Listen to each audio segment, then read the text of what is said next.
Hello there. Welcome back to Grade 10 Economics. In this video, we will look at a question on macroeconomics. We are going to look at question 3 on the question paper of March test. Our question 1, our question starts on 3.1, whereby it reads, answer the following questions. First part reads, name two methods used to calculate GDP. We see that our question has got 2 marks, obviously. Each methods are having 1 mark. So remember, we've got the production methods. We also have the expenditure method. So we have those listed in another section, whereby we are saying production method. We have got income method, and also we have expenditure approach.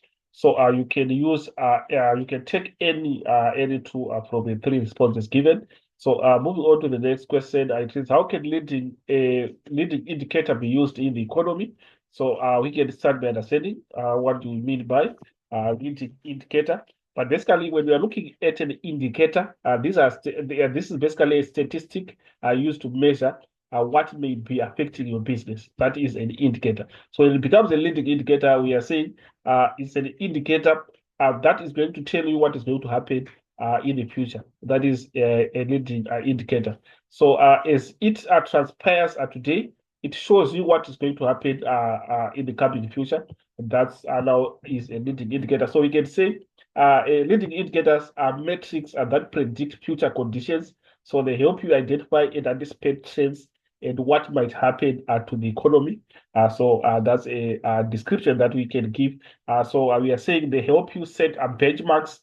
Basically, it's a measure of where your business is going. That is a leading indicator. So how can leading indicator be used in the economy is the question. So they can be used by predicting the future performance of the company, and then future performance of the economy, and also it can be by informing our government what is going to happen in future, so that good or rational decisions may be taken regarding our resources.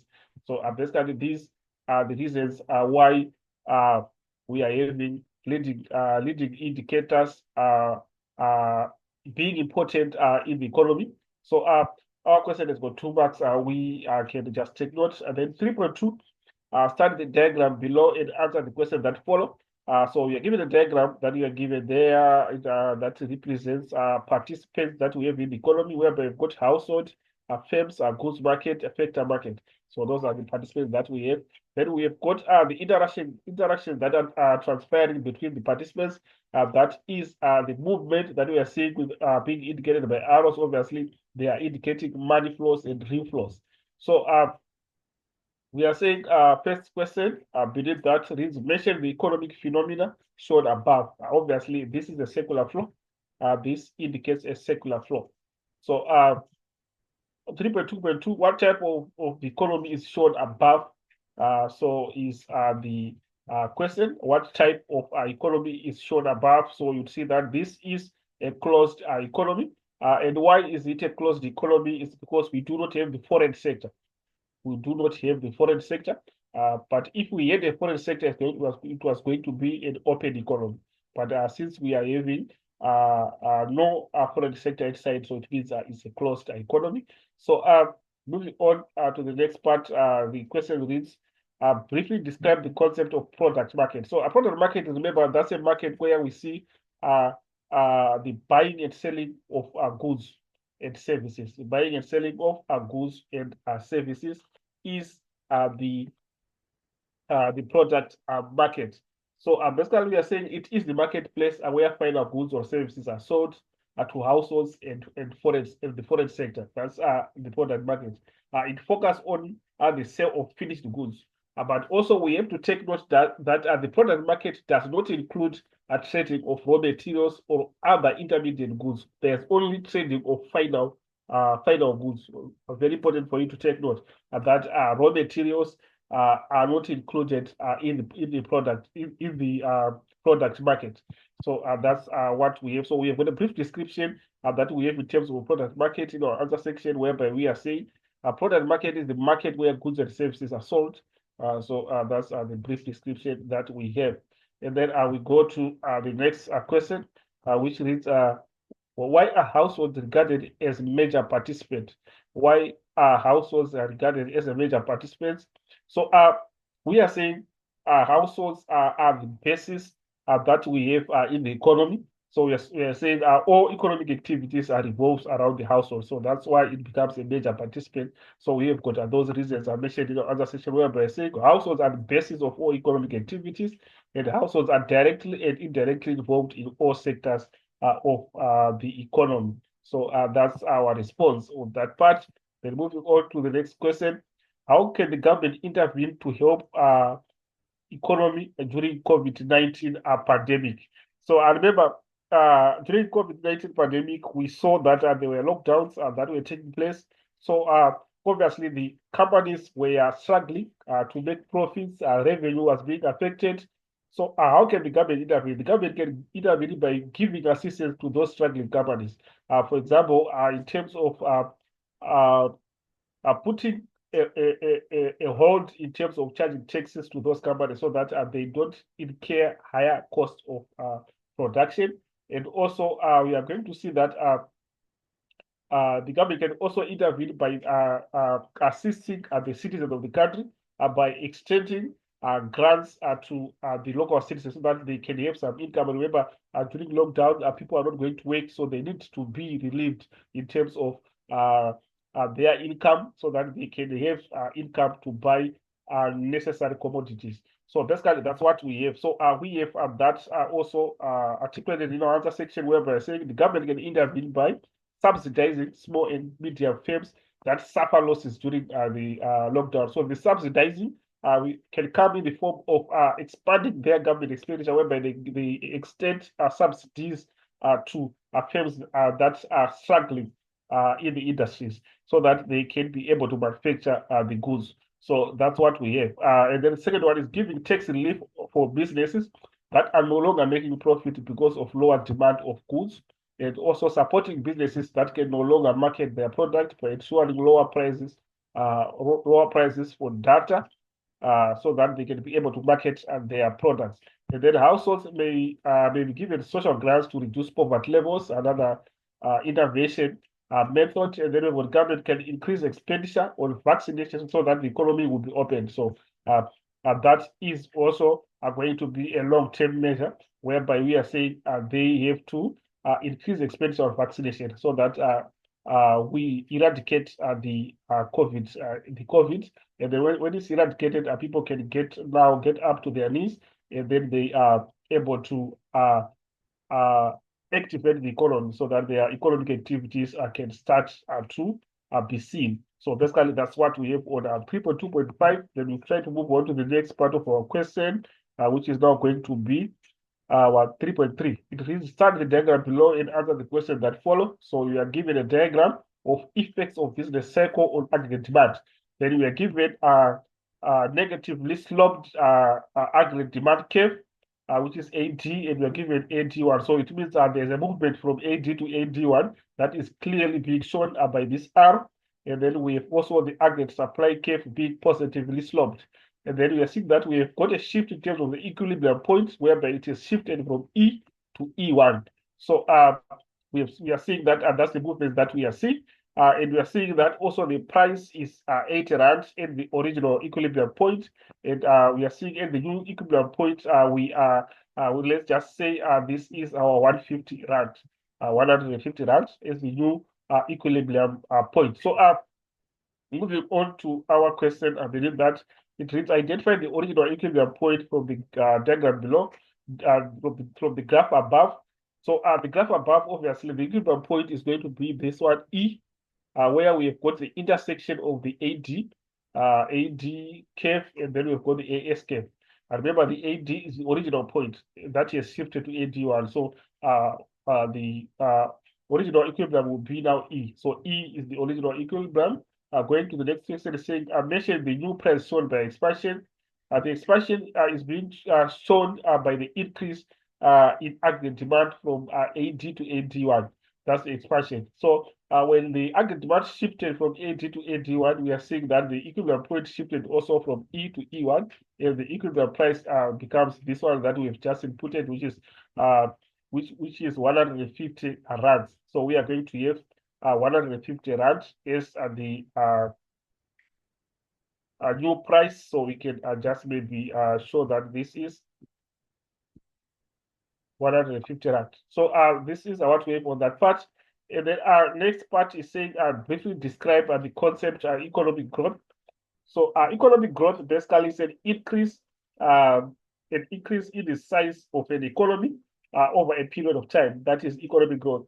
Or we can say is the increase in the capacity of the economy to produce goods and services compared from one period to the other. So when we have the capacity to produce, which has increased from one period to the other, that's economic growth. So we can only be able to determine economic growth when there is a comparison that is taking place between a movement from one period to the other.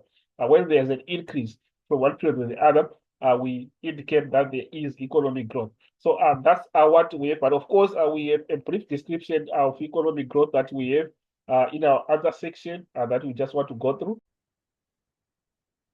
So it reads economic growth is improvement of the production capacity of the country, which is exactly as we have tried to explain.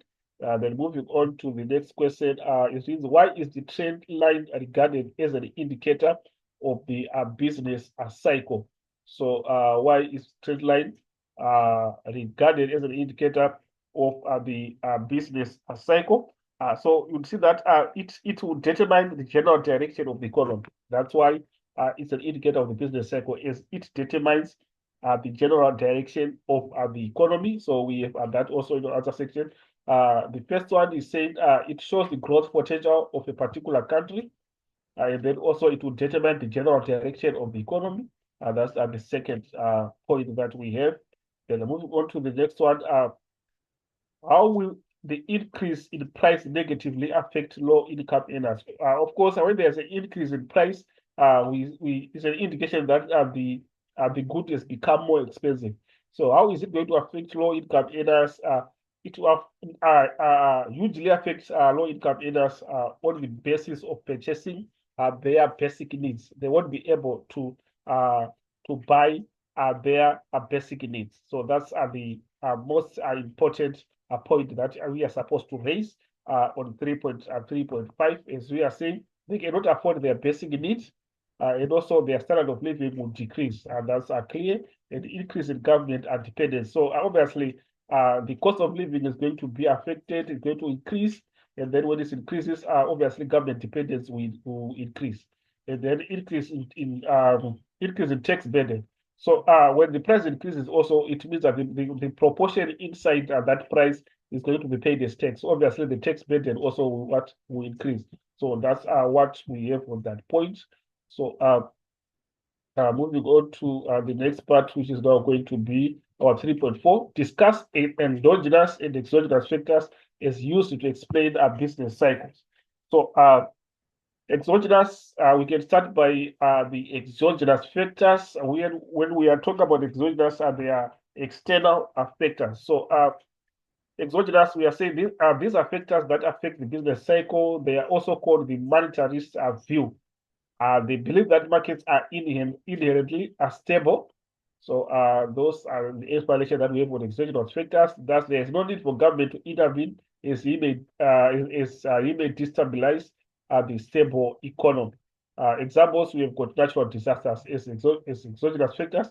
Then also you've got endogenous factors. These are the internal factors now. Remember, these ones we indicated them as external, and these ones are internal. These are internal factors that affect the business cycle. They are also called Keynesian view, as opposed to monetarist view under exogenous. So they believe that markets are inherently unstable, but here they are inherently stable. So we can notice the differences, and then we can go on the next point. Therefore, they argue that government must intervene to stabilize the economy. They believe in the intervention of the government, which is opposed to other exogenous factors. So examples include investment spending, also consumption spending. So moving on to the next part, which is going to be our 3.5. It reads, how can injections increase economic growth? So obviously, injection is the addition of income in the economy. When income has been added in the economy, that's an injection. And we can measure injection in terms of exports when we sell outside the country, we are going to receive income which is going to come in our local economy. So it's an addition of the aggregate income that we have in the economy. Also, investment is also an indication of an injection. Because when you're investing, you are injecting money in the circular flow. So that's what we have. The question is saying, how can injections increase economic growth? So obviously, it's very noticeable that when the income is increased, that income is going to be used by business to expand their production capacities. So when the capacity is increased, we've seen in the description of economic growth that when the capacity increases, there is economic growth. So that now indicates that an addition of income will obviously activate an addition, activate an increase in production capacities. And obviously, more goods are going to be produced. When they are produced, it will lead to economic growth after a comparison from one period to the other. So when you compare from one period to the other, the total market value of the goods that have been produced, when they have increased from one year to the other, then they say there is economic growth. So we have our responses into other section whereby we are saying injections can increase economic growth by putting more money into the circular flow. That's correct. And then we've got increasing investment by firm from capital goods, which will create more employment, then increasing government spending on education so that people can get skills to be used for more production. And then encouraging exports so that more proudly South African products are sold internationally in exchange for money. The last part, encouraging local consumption. The demand for goods and services will increase, boosting more local producers. So basically, that's what we have, guys, according to this question. Question 3, which is on the macroeconomic elements that we have just looked at. Hopefully, the video was helpful. And which will be best, upcoming tests. We'll meet again in the next video. But let's take notes. More typical examination questions will be uploaded on this channel. Let's stay tuned. Let's subscribe. Let's share the link to our colleagues who are doing the trade economics. Let's meet again.